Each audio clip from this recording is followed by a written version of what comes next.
This is the design project for Western civilization, and what I've chosen to do is to describe one of the civilizations that we've looked at, the Roman civilization. And I'm doing it by showing you a bust of a Roman emperor, my favorite Roman emperor, and that is Hadrian, who you see here. And so what I thought would be interesting to do is to describe Roman civilization sort of within the context and the person of the Emperor Hadrian. So Hadrian was the Emperor of Rome from 117 to 138 of the Common Era. And so he was one of the so-called 4 good emperors, or sometimes it's referred to as 5 good emperors, if you include Nerva, which I don't.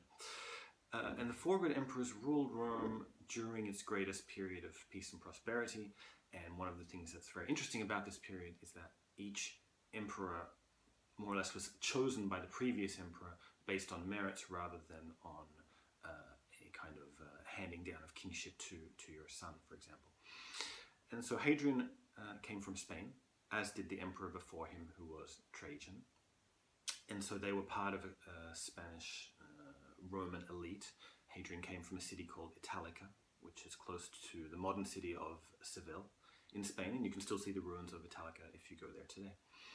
Hadrian was distantly related to Trajan, the previous emperor, and was a former ward of the Emperor Trajan. And so upon Trajan's death in 117, Hadrian then became the new emperor, and he ruled for 21 years. And Hadrian's a very fascinating person, a very fascinating figure in Roman history. He was a sort of Renaissance man of his age. He was very interested in all sorts of intellectual pursuits, things like architecture, things like philosophy, things like poetry. And so he was very knowledgeable about a lot of things. This also made him kind of an arrogant person. He thought he knew everything about everything. But he's a very fascinating figure to study. So what I'd like to do is focus on 3 main areas and talk about those with relation to Hadrian and to the Roman society as a whole. Okay. And the first is the extent of the empire. Now, when we look at the Roman Empire, we see how enormous it was. If you look at a map of the Roman Empire at its greatest extent, the year on that map will always be 117, the year of Hadrian's accession. And the reason for this is that Hadrian's predecessor, Trajan, had conquered areas in Mesopotamia in the year 117, just before he died, and this was the greatest extent of the Roman Empire. And we'll come back to that a little bit in a little bit more detail later on. And so we look at the empire and we see how vast it was. You see that there are about 40 modern countries that make up the Roman Empire. But even thinking how big this is to our eyes and ears today, it was even larger during Hadrian's period, because obviously, given the distances, given the travel, it was really quite extraordinary how vast this empire was and how it was under the control of essentially one person, in this case the Emperor Hadrian. And what we see under Hadrian is his great travels throughout the empire. Hadrian was the emperor for 21 years, as I've said, and he spent about 14 of those 21 years outside of modern Italy, and so about 2/3 of his reign. And so he spent most of this time traveling around the empire, checking his domains, and doing various things along the way, which we'll also get to later in this assignment. But you see that Hadrian took 2 major tours of the empire, one early on in his reign and another one a little bit later. And this took him years, took him 4 or 5 years to traverse his entire empire. And you just really, truly can understand, I think only during the reign of Hadrian, only sort of following his travels, how enormous this empire really was, especially given the travel circumstances of the day. I mean, the Romans are rightly applauded for their road building and other infrastructure projects like that, but still, to go from one place to another took an extraordinary amount of time. Hadrian was the only emperor who really did this, who really wanted to travel and to see all of the provinces that made up the empire. And so through this, we can really see the extraordinary extent of the Roman Empire. And so I think when we go now and we visit some of these countries that were in the Roman Empire, you can see the extent of it with relation especially to Hadrian. For example, you can go to Hadrian's Wall in the north of England and see his influence there. And then you can go to a place like Ephesus in Turkey, which has a temple of Hadrian, or you can go to other places throughout the empire, and you often see either temples or other kind of architectural projects that bear the name of Hadrian.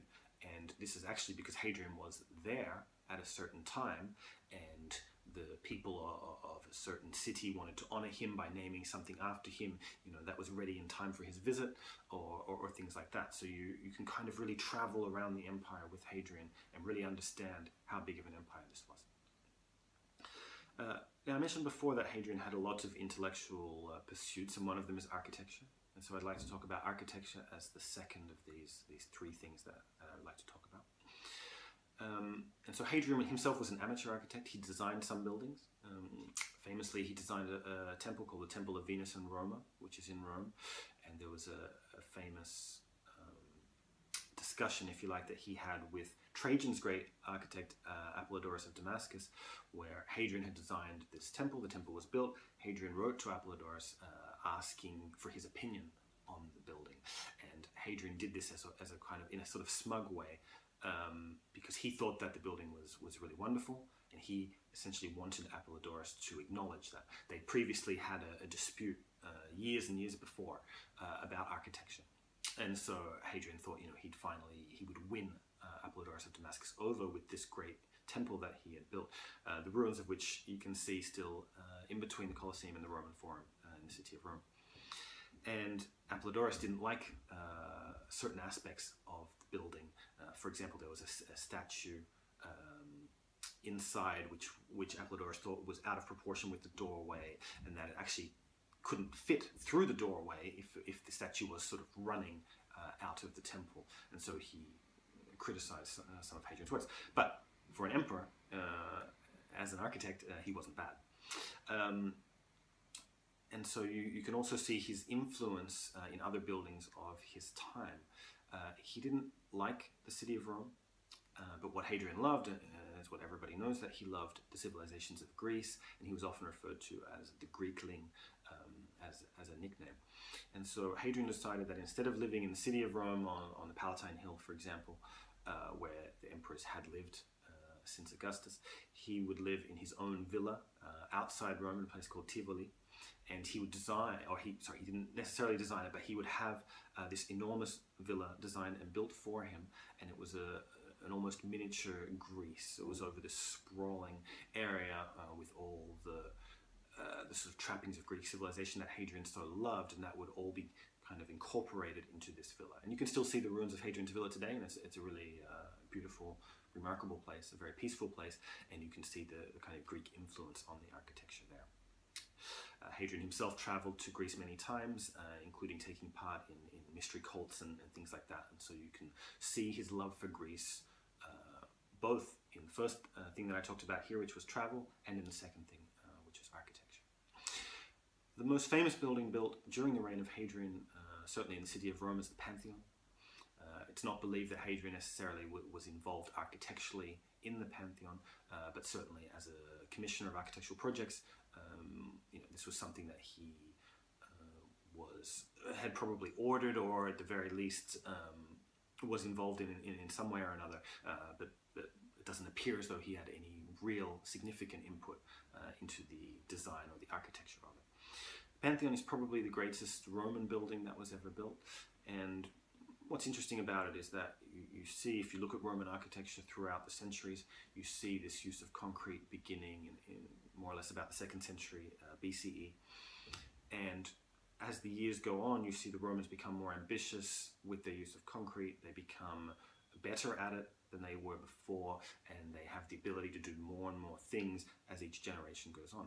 And you see this especially with the Pantheon, because this is the culmination of the Roman mastery of concrete.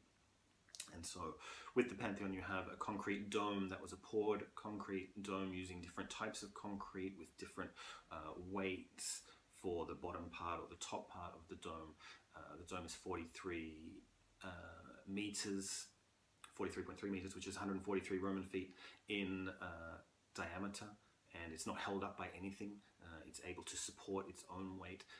It's a perfect circle in terms of the dome. It also has a perfect circle in the roof of the dome, which is the oculus, which let in light, and as a probably unintended consequence also led in rainwater. And so this, as I said, was the culmination of the Roman use of concrete, and it wasn't until the mid 20th century that another concrete space or concrete dome this vast was built. Again, this was a building in Paris. But it shows, it's interesting to see that you can trace Roman architectural development, and you could consider that the Pantheon was kind of the height of this. And it's very interesting, and I don't think it's coincidental that this height came during the reign of the Emperor Hadrian. Last thing that I want to talk about a little bit is Hadrian's approach to empire defense and to frontier and border defense.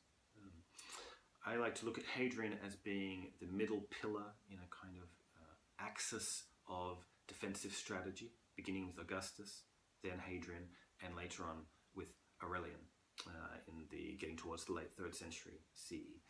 So briefly, the Augustan principle of empire defense was to post legions on frontiers, and these would be small groups of legions, maybe 2 or 3, each legion containing about 5,000 men. And he would post these at strategic places, for example, along the Rhine, along the Danube, etc. So these would be typically in the frontier provinces rather than the interior provinces, for obvious reasons.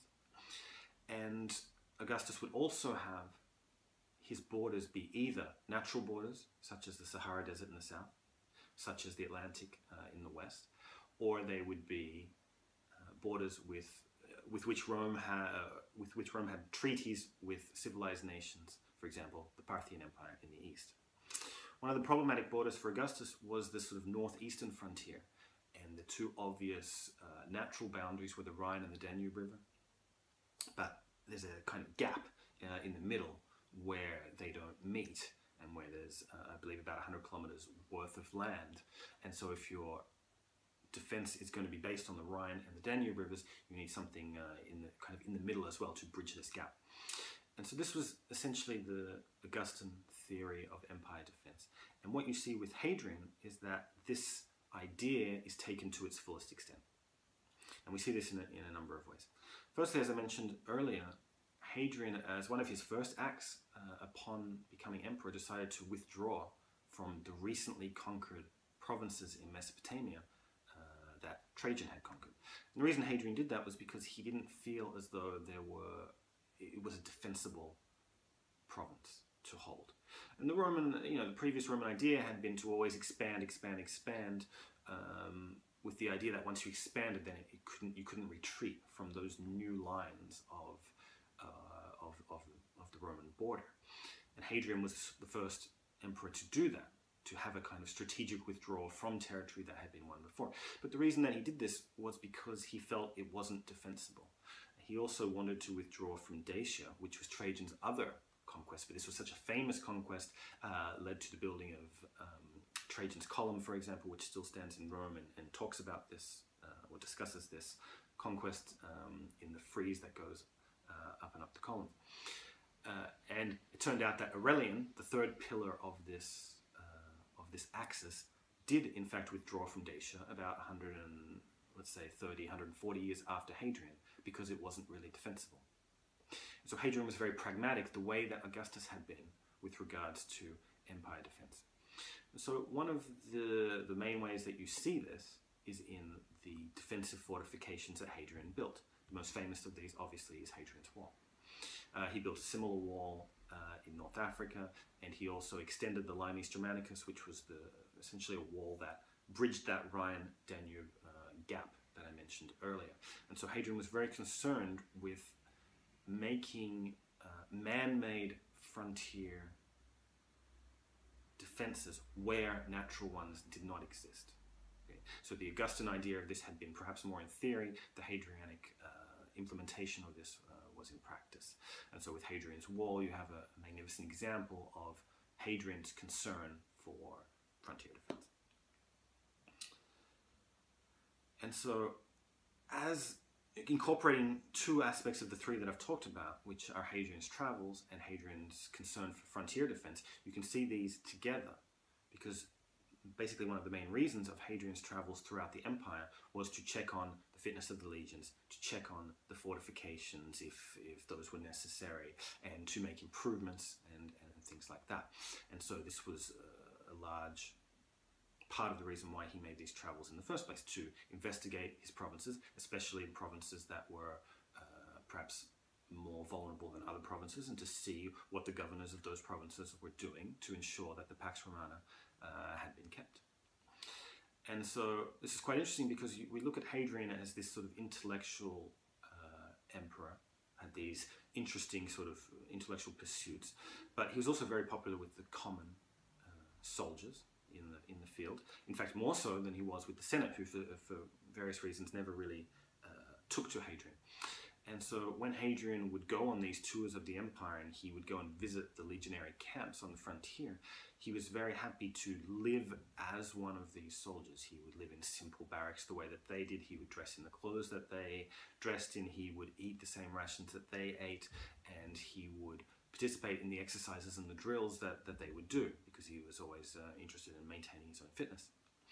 And so this endeared him to his troops, because they not only got to see their emperor in person, which in theory, under the Principate of Augustus, was something that was possible. Later, from Diocletian onwards, you see an emperor who's very rarely seen in public. But these soldiers would see their emperor, firstly, which was quite extraordinary because they probably hadn't seen previous emperors on these kind of imperial visits, if those emperors hadn't already been generals in the army previously. And then they would see not only the emperor, but also see the emperor doing all the activities that they were doing. And so this made Hadrian a very popular man throughout the empire. And even though the Senate didn't really like him, he was certainly aware, as many others were before and after him, that if the troops were on his side, then he was okay. So hopefully this brief explanation of the life of the Emperor Hadrian and of some of the things that he was interested in and some of the things that he did has helped give us a bit of a description of Roman civilization as a whole, especially at this very important period in the 2nd century CE, which is considered the very height of Imperial Rome.